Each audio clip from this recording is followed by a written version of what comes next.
ہمیں اس آیت کریمہ کے مطابق صحیح کہنے کی توفیق عطا فرمائے اور تمام امت مسلمہ کو اس پر عمل کرنے کی توفیق عطا فرمائے۔ یوں تو رب کائنات نے اس دنیا کے اندر بہت ساری مخلوقات کو مبعوث فرمایا۔ تمام مخلوقات میں رب کائنات نے انسانوں کو بہترین مخلوق شمار کیا ہے، اور ان تمام انسانوں میں سے بھی رب کائنات نے آپ کو اور امت محمدیہ کو بہترین انسان شمار کیا ہے۔ اللہ رب العزت نے آپ کو جہاں بہترین امت سے نوازا اور بہترین انسان بنایا، اسی بہترین انسان کے بنانے کے لیے رب کائنات نے آپ کے اوپر کوئی شرائط رکھی ہے کہ دنیا کے اندر بہترین انسان وہ ہو سکتا ہے، دنیا کے اندر اچھا انسان وہ کہلا سکتا ہے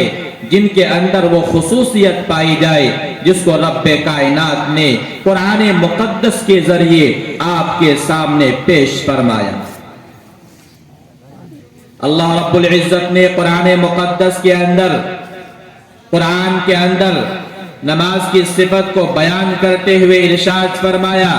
ان الصلاة تنہی عن الفحشاء والمنکر، اور کہیں پر رب کائنات نے اقیم الصلاة ذکر کیا۔ یوں اگر قرآن پر روشنی ڈالی جائے، قرآن مقدس کے نقوش کو دیکھا جائے، تو رب کائنات نے ان نماز کی عبادت کو اتنی اچھائی کے ساتھ اور اتنی ترتیب کے ساتھ، اور یوں دیکھا جائے کہ رب کائنات نے قرآن مقدس کے اندر نماز کی اہمیت کو اور نماز کو بار بار ذکر کیا ہے، اور یوں خیال آتا ہے کہ جس چیز کا ذکر قرآن مقدس وہ بہترین کتاب جس میں کوئی شک و شبہ نہیں، ہمارا بھی عقیدہ یہی ہے کہ قرآن مقدس اس دنیا کے اندر سب سے بہترین کتاب مانی جاتی ہے۔ ہاں، غیر مسلموں کا بھی یہ عقیدہ ہے کہ قرآن مقدس اس دنیا کے اندر سب سے بہترین اور بابرکت کتابیں ہیں۔ اللہ نے اس بابرکت کتاب کے اندر یہ بار بار الفاظ ذکر کیا، ان الصلاة تنہی عن الفحشاء والمنکر، کہ بلا شبہ نماز ایک ایسی عبادت ہے، ایک ایسی اہم ترین عبادت ہے جو انسانوں کو تمام برائیوں سے، تمام بے حیائیوں سے، تمام خرافات سے، تمام بے حیائی سے روک ڈالتی ہے۔ دوسری جگہ ارشاد فرمایا، اقیم الصلاة، تم نماز کو قائم کرو، نماز کو ادا کیا کرو۔ آج مسلمانوں کے یہ حالات ہو چکے ہیں۔ آپ نے اپنے کاروبار کے اندر، جب آپ کے دکانوں کے اندر گراہک آتے، آپ کے معاشرے کے اندر جب آپ کے کھیتوں کے اندر پیداواری زیادہ ہوتی، تو آپ یہ کہتے ہیں، اپنی زبان سے یہ کہتے ہیں، یہ تو رب کائنات کے طرف سے ہے۔ گراہک کو دکان پر آنا یہ اللہ کے طرف سے ہے، کھیتوں کے اندر پیداوار زیادہ ہونا یہ اللہ کے طرف سے ہے،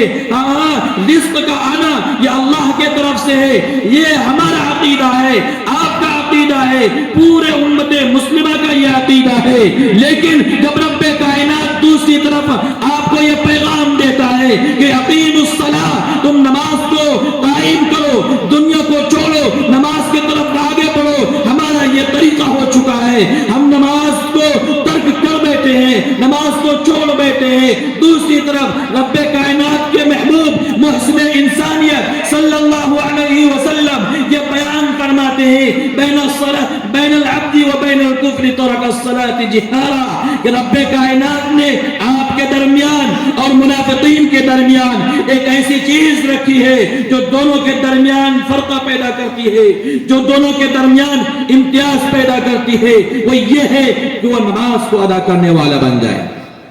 آپ معاشرے کے اندر دیکھتے ہوں گے، نماز کے علاوہ اللہ نے اور بھی بہت سارے عبادتیں اس دنیا کے اندر نازل فرمائی۔ ہمارے معاشرے کے لوگ اور معزز ترین لوگ دکانوں پر بیٹھ کر، اپنے دکانوں کے باہر بیٹھ کر، چائے کے دکانوں پر بیٹھ کر، جب ان سے یہ کہا جاتا ہے کہ تم چائے کی دکان بند کر کے نماز کے وقت نماز کے لیے آگے بڑھو، مسجدوں کے اندر جاؤ اور مسجدوں کو آباد کرنے والے بنو۔ کچھ معزز شخصیات ایسے بھی نظر آتے ہیں جو یہ کہتے ہیں کہ نماز کے علاوہ ہم دنیا کے اندر بہت سارے عبادتوں کو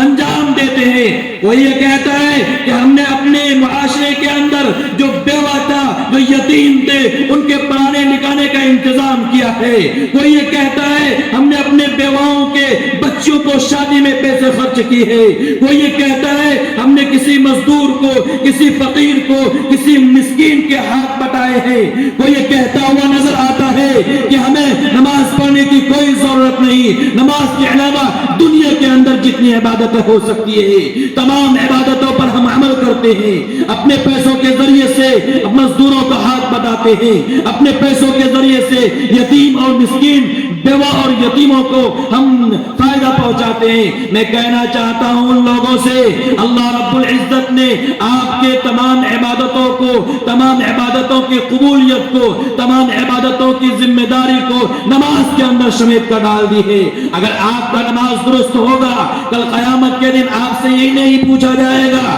کہ آپ دنیا کے اندر کتنے روپے خرچ کیے تھے، آپ سے یہ نہیں پوچھا جائے گا آپ نے صدقہ کیا تھا یا نہیں کیا تھا، آپ سے یہ نہیں پوچھا جائے گا کہ آپ کھیتوں کے اندر کتنے رزق پیدا کیے تھے۔ کل قیامت کے دن میدان محشر میں آپ سے سب سے یہی سوال کیا جائے گا کہ تم دنیا کے اندر نماز قائم کر کے آئے ہو یا نہیں۔